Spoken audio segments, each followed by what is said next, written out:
This video today, we'll be talking about corporate culture, organizational culture. So training is not only on the job.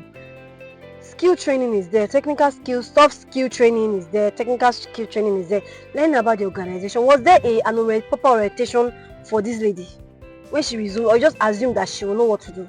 You can't assume that your candidate that you just hired will know what to do, will understand your corporate culture. Did you give her the policy of the company when she resumed? Did you do an onboarding process for her?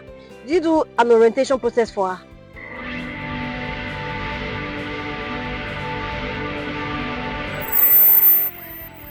Hello everyone, and welcome again to Real Career Talk with Moyo.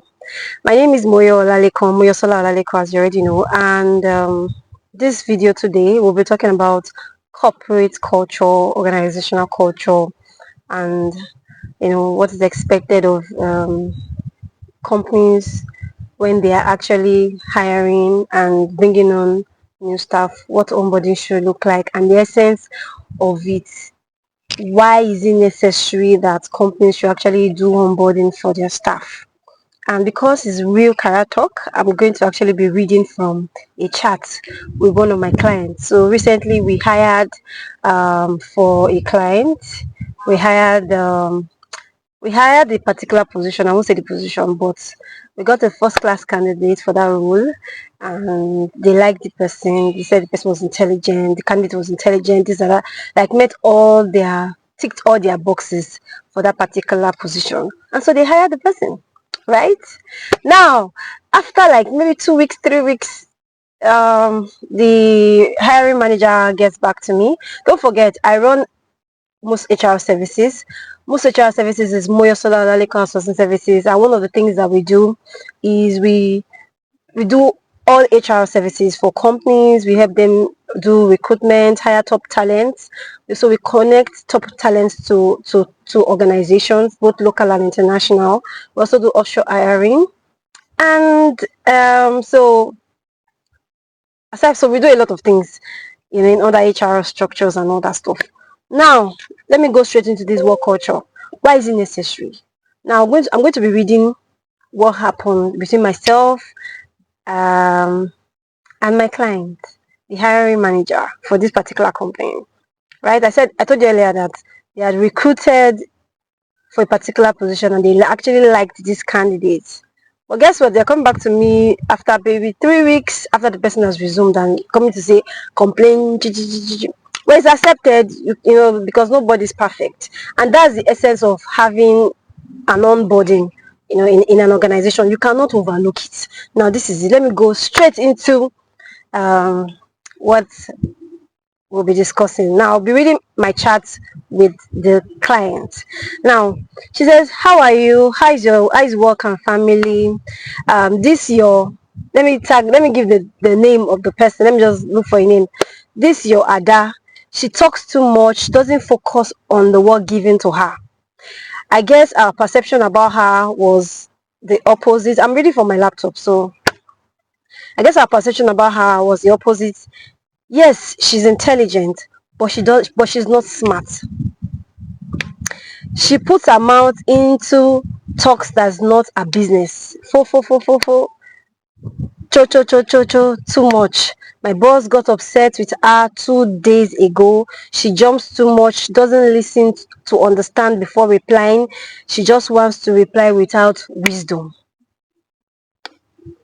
Now, she now said, my boss gave her stern warning that when he is talking, she listens and she should never interrupt him, probably until he's done talking, and that she should also learn from her seniors.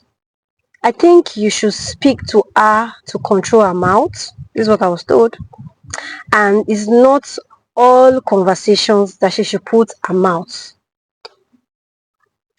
Everyone is already complaining about her attitude. Oh girl. I just said I should bring it to your notice. So let me ask a question. This is real career talk with Moyo, and that's why I'm bringing this on. So if you're the one, what will you do? If you are the recruiter, You're on an HR consulting firm, you're on a recruiting firm, and you get this feedback from somebody who is a first class graduate who you think is intelligent, smart, sharp, but you're complaining about her that she's not intelligent. She's intelligent, but she's not smart. Like she puts her mouth into things that is not a business, or always interrupts, or something like that, right? Now, what do you think is the problem?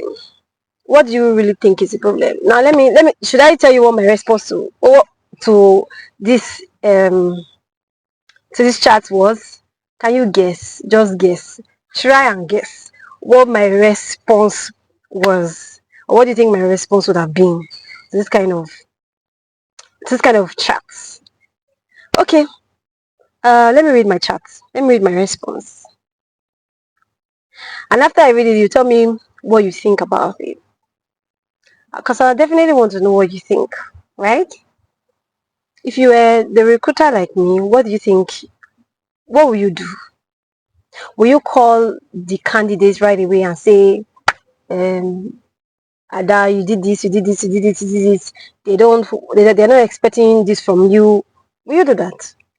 Or you just stay where you are and mind your business? Yes, you hired. So first of all, don't forget we sign an agreement with these companies when we are hiring for them. Majorly, when we hire, once the candidate is hired, that's where our game plan stops. Like we can't do anything. We don't have access to the candidates. We will not even pry, like into what is going on in the organization. We always mind our business. Now, except if we are called on cases like this, right? That's when we'll see how, and trust me, I like to always pull back because I don't know what is happening in that organization. This is my response. I've not heard from the candidate herself. I've only heard from my client, but I've not heard from the candidate. But this was my response even without hearing from the candidate. I know, and many times I may not even talk to the candidate because on exceptional cases, then I may, speak with the candidate. But in other cases, I just may not. Now, this is my response. Thank you for this chat, and this is why orientation onboarding should not be overlooked in any organization. I'm reading my response now. Honestly, it will be the duty of the organization to bring her up to speed on her social and official behaviors that are acceptable and also not acceptable. I'm ready for my laptop. So even if we speak to her, we don't know your organizational culture, and so may be limited with what we tell her. You are the one, you are the one that is there. You also understand that this is her first job because she's fresh from school. This is her first job, and she's also there to learn about the job, learn about the work, learn about your corporate culture, learn about everything that needs to be learned about, even learn about life. This is her first job after school, so what are you expecting, right? So she's there, so she's in her learning phase. She is in her learning phase. I said the onus is on you guys to train her. Now training she did now because the agreement we had when we were hiring this girl was she's fresh from school, first class. She's also chartered, in one of the professional. She's chartered with one of the professional bodies, right? And she has not even done NYC. You need to train her. She's there to learn. You need to train her. And what they said is, oh, they are taking her and they are going to train her. So training is not only on the job. Skill training is there, technical skills, soft skill training is there, technical skill training is there. Learn about the organization. Was there an proper orientation for this lady when she resumed, or you just assume that she will know what to do? You can't assume that your candidate that you just hired will know what to do, will understand your corporate culture. Did you give her the policy of the company when she resumed? Did you do an onboarding process for her? Did you do an orientation process for her? You can't complain. And if you didn't do that and you want her to learn it like on the job, then you give like leniency for things like this. At least she has like maybe 3 months, 6 months. I expect that she has 3 to 6 months probationary period, and that's why when candidates are hired, you give them probationary period. So you're not just checking if they fit into the work itself, the position that they were hired for. You're also checking if they fit into your corporate culture. If they fit into your corporate culture, then fine. And of course, she's just 3 weeks into the company, or maybe 2 weeks, barely 2 weeks, less than a month. So what are you complaining about? You are there to teach her, you're there to train her, mentor her, coach her on the job and what the environment looks like. Every company has what they take, every company has what they will not take. So I said the onus is on you guys to train her. Now training she they do now. I said call her, sit her down and speak to her. I am sure that she will listen to you. More so you are also like her boss. In fact, mentor her and she will thank you for it later in her career life. And I said thank you. And I said na Gen Z, wetin you dey expect normally? Na Gen Z, wetin you dey expect?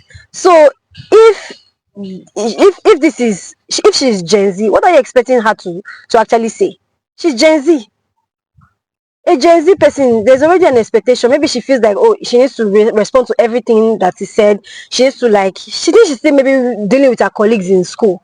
She doesn't know that she's out of school, and that there's a work life is different from maybe interacting with your students, interacting with people in your class, your classmates. She needs to understand that now this is work life. It's different from when I was in school. She just left school, barely like 3 months ago, got a job, and you're expecting her to just easily adjust. I've not heard from her. So when I said this thing, when they got my response, she said, so my client now said, okay, I plan to do so, but I didn't want to, being that she just resumed, so that being that she just resumed and they're already talking to her, and it will feel like they're already calling her and talking to her. But since you have said so, I will have a conversation with her on Monday. Cho is too much. And I said, it's good that. And I said, honestly, so my response is, honestly, call her privately and speak to her. She will know that you have her best interest in heart. Let her know some characters are acceptable at work and some characters are also not acceptable. So she said, oh, I'll do that. Thank you very much. And that's where we ended it. So if you are the one, tell me, what will you do? What will you do? If it were to be, tell me what you will do first as the hiring manager that works with that company, reporting to me, the recruiter. So now tell me what you will do as the recruiter, me as the recruiter, the person that hired the candidate to that organization. Now also tell me what you will do if you were the one in that company as the hiring manager. What will you do? Now what will you do to this type of situation, and what do you think of my response to them? Don't overlook organizational cultures. Train your staff on what the culture is like. Yes, they need to learn. There are some cultures that are not written. There are some cultures you also need to learn, like when observation helps you like learn some things that are not said, right? Some ethos that are not said, you just learn it by observation. So for me, for someone that is smart, I expect her to already be using her first 1 month to observe and see how people are doing things. She may not know. Call her, talk to her, right? And it's when she doesn't take the correction, you do it the first time, second time, third time, maybe then you know that okay, this person personally has a character defect. But you can't really say she has a character defect now because you've not even called her. You've not spoken to her. She doesn't even know that what she's doing is maybe wrong or is not acceptable in that kind of organization. And guess what? She may go to another company to work, and that may actually be acceptable, right? Do you see? It may be acceptable. I can tell you that I've worked with a company, international company here in Nigeria, and that kind of a thing will be welcomed. Do you see? So different cultures, different companies and their cultures. I'm telling you, if she was working the kind of company I work with, I work in an Israeli company. Guess what? They will, in fact, that kind of cho, they like it, right? Because they're audience, they like it. They will welcome it. Speak your mind, hear your mind. Yeah, let's hear you. So different cultures. Now she's in another company. They don't like it. They feel like she's cho is too much. So let me know what you think. Let me know what you think. But trust me, you must do proper onboarding process for your for every new employee that is that is joining you to work in your organization. You can't overlook it. What? You can't overlook it. And also, if you are the candidate or you are the new employee in any company, learn to observe. Observation is very important. You cannot overlook it. Observe. You have to observe. Observe your environment. Observe the people that are above you. Observe the people that are below you. Observe. Observation. Observation is, you can't take it out. Observe is very important, right? All right. So till another time again on Rikara Talk with Moyo. I remain my name. Don't forget to follow us. Follow us, like, share, comment. I want to hear from you. So comment, please comment. Drop your comments and share this post with everyone. Thank you very much. Bye bye.